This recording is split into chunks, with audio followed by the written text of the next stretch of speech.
Hi to all, this is Pavitra. నేను శ్రావణ శుక్రవారం రెండో వారం పూజ అయితే ఎలా చేసుకున్నానో, ఎలా డెకరేషన్ చేసుకున్నానో ఈ వీడియోలో చూపిస్తాను. మేమైతే ఇలా గ్లిటర్స్ పేపర్స్ తీసుకొచ్చి మేమైతే ఇంట్లోనే ఇలా ఫ్లవర్స్ అయితే రెడీ చేసుకున్నాము. ఇలా 2 సారీస్ అయితే డెకరేషన్ చేసుకొని ఇందాక చేసుకున్న ఫ్లవర్స్ అయితే ఒక్కొక్కటి అయితే ఇలా అయితే డెకరేషన్ చేసుకున్నాను.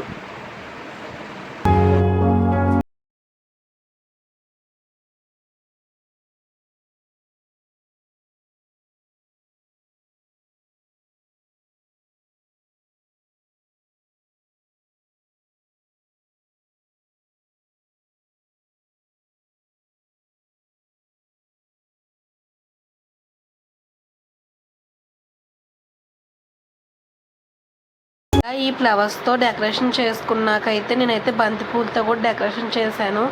మనం అయితే అంత హైట్ కాదు కాబట్టి ల్యాడర్ వేసుకొని అయితే డెకరేషన్ చేశాను. పువ్వులు అయితే తెచ్చుకొని గుచ్చుకొని మీకు ఇలా చూపిస్తున్నట్టయితే నేనైతే డెకరేషన్ చేసుకున్నాను.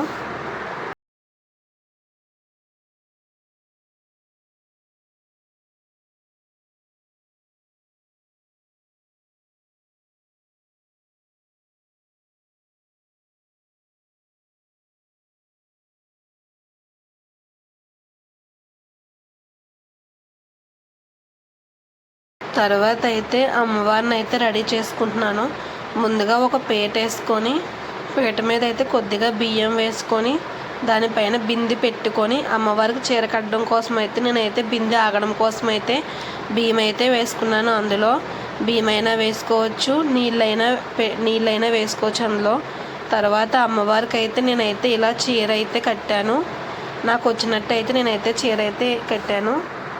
ఇలా అమ్మవారికి చీర అయితే కట్టుకోవచ్చు. నేనైతే 3 years నుంచి అయితే కడుతున్నాను. ఇదైతే థర్డ్ ఇయర్, అందుకే కడుతున్నాను. నేనైతే కట్టడం తర్వాత అయితే ఫేసు, నగలు, జడ, పువ్వులతో అయితే ఇలా అయితే అమ్మవారిని అయితే అలంకరించాను. తర్వాత ఒక పీఠం అయితే పెట్టుకొని పీఠం మీద లక్ష్మీదేవి పటం అయితే పెట్టుకొని లక్ష్మీదేవికి పువ్వులు అలాగే మామిడాకులతో అలంకరణ చేసిన తర్వాత మనం కలసం కోసం కొద్దిగా బియ్యం వేసుకొని దానిపైన చెంబుకి కొంచెం పసుపు రాసి బొట్టు పెట్టి ఆ చెంబులో నీళ్ళు, పసుపు, కుంకం, అక్షింతలు, చిల్లర పైసా వేసుకోవాలి. వేసుకున్న తర్వాత అందులో మామిడాకులు అయితే పెట్టుకొని దానిపైన ఒక కొబ్బరికాయనైతే పెట్టి తర్వాత బ్లౌజ్ పీసెస్ను కూడా అలా పెట్టుకోవాలి. దీపారాధన కోసం ప్రమిదల్లో ఆవు నెయ్యి ఒత్తులు వేసుకుని ఇలా పీఠం మీద అయితే నేను రెడీ చేసుకున్నాను. మనం పీఠం పెట్టుకొని చేసుకునే ప్రతి పూజకి మన దేవుడు దగ్గర ఉన్న గౌరీదేవిని, వినాయకుని కూడా మనమైతే పీఠం మీద అయితే పెట్టుకోవాలి. నాకైతే మా అమ్మాయి ప్రతిదీ హెల్ప్ చేస్తుంది. నేనైతే అలా కూర్చొనే ఉన్నాను. నాకు ప్రతిదీ మా అమ్మాయి అయితే ప్రతి అడిగిందల్లా తెస్తూ నాకు అందిస్తూ అయితే ఉంది. తర్వాత అయితే పసుపు వినాయకుడిని కూడా చేసుకొని అయితే మనం పీఠం మీద అయితే పెట్టుకోవాలి. ఏ పూజ అయినా మనం పసుపు వినాయకుడిని అయితే చేసుకోవాలి కదా. పీఠం మీద లక్ష్మీదేవి విగ్రహం కూడా పెట్టాను. తర్వాత నేనైతే 11 రకాల ప్రసాదాలు అయితే చేశాను. పరవన్నం, గారెలు, దద్దోజనం, పులిహార, కుడుములు, చరివిడి, వడపప్పు, బూరెలు, అప్పాలు, పానకాలు, శనగలు, అలాగే పటికీ బెల్లం, ఎండు ఖర్జూరం, పానకం కూడా పెట్టాక నేనైతే ఇలా అయితే రెడీ చేసుకొని పూజకైతే మొత్తం రెడీ చేసుకున్న తర్వాత పూజ అయితే చేసుకున్నాను.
నేనైతే ఇలా పూజ దగ్గర చీర కూడా పెట్టుకొని పూజకైతే రెడీ చేసుకున్నాను.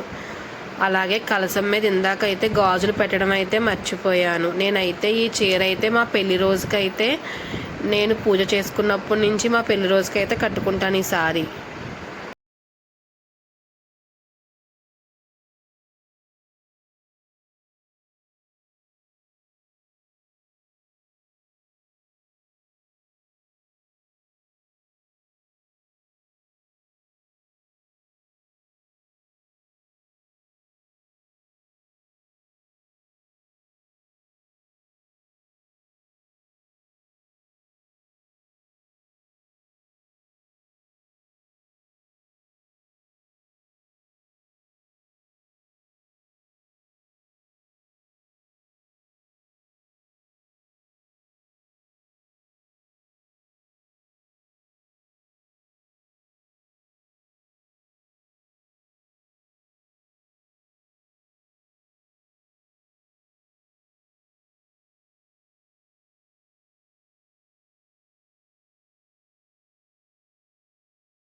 తర్వాత మా వారి చేత తోరణం అయితే కట్టించుకొని మా వారి దగ్గర అయితే ఆశీర్వాదం తీసుకున్నాను.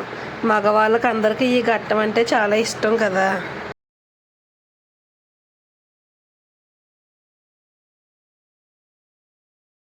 నేనైతే మా ఇంటిలో శ్రావణ శుక్రవారం వరలక్ష్మీదేవి పూజ అయితే ఇలా చేసుకున్నాను.